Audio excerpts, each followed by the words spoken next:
बुद्ध भगवान एक गांव में उपदेश दे रहे थे। उन्होंने कहा कि हर किसी को धरती माता की तरह सहनशील तथा क्षमाशील होना चाहिए।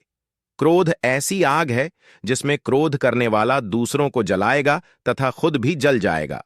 सभा में सभी शांति से बुद्ध की वाणी सुन रहे थे, लेकिन वहां स्वभाव से ही अतिक्रोधी एक ऐसा व्यक्ति भी बैठा हुआ था जिसे ये सारी बातें बेतुकी लग रही थीं।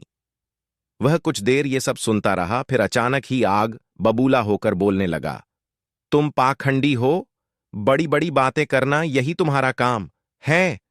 तुम लोगों को भ्रमित कर रहे हो। तुम्हारी ये बातें आज के समय में कोई मायने नहीं रखती। ऐसे कई कटु वचनों सुनकर भी बुद्ध शांत रहे। अपनी बातों से ना तो वह दुखी हुए, ना ही कोई प्रतिक्रिया की। यह देखकर वह व्यक्ति और भी क्रोधित हो गया और उसने बुद्ध के मुंह पर थूक कर वहां से चला गया। अगले दिन जब उस व्यक्ति का क्रोध शांत हुआ तो उसे अपने बुरे व्यवहार के कारण पछतावे की आग में जलने लगा और वह उन्हें ढूंढते हुए उसी स्थान पर पहुंचा। पर बुद्ध कहाँ मिलते, वह तो अपने शिष्यों के साथ पास वाले एक अन्य गांव निकल चुके थे। व्यक्ति ने बुद्ध के बारे में लोगों से पूछा और ढूंढते ढूंढते जहां बुद्ध प्रवचन दे रहे थे वहां पहुंच गया। उन्हें देखते ही वह उनके चरणों में गिर पड़ा और बोला, मुझे क्षमा कीजिए प्रभु। बुद्ध ने पूछा, कौन हो भाई? तुम्हें क्या हुआ है? क्यों क्षमा मांग रहे हो? उसने कहा, क्या आप भूल गए? मैं वही हूं जिसने कल आपके साथ बहुत बुरा व्यवहार किया था। मैं शर्मिंदा हूं। मैं मेरे दुष्ट आचरण की क्षमा याचना करने आया हूं।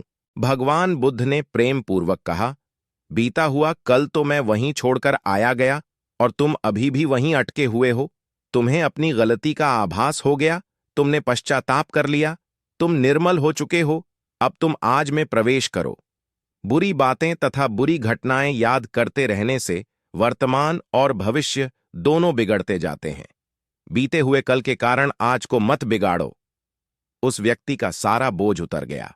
उसने भगवान बुद्ध के चरणों में पड़कर क्रोध त्याग का तथा क्षमाशीलता का संकल्प लिया। बुद्ध ने उसके मस्तिष्क पर आशीष का हाथ रखा।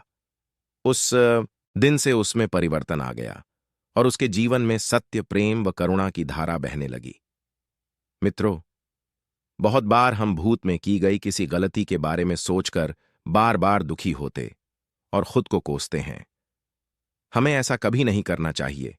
गलती का बोध हो जाने पर हमें उसे कभी ना दोहराने का संकल्प लेना चाहिए और एक नई ऊर्जा के साथ वर्तमान को सुदृढ़ बनाना चाहिए। अगर हमारे वीडियो पसंद है तो चैनल को सब्सक्राइब करें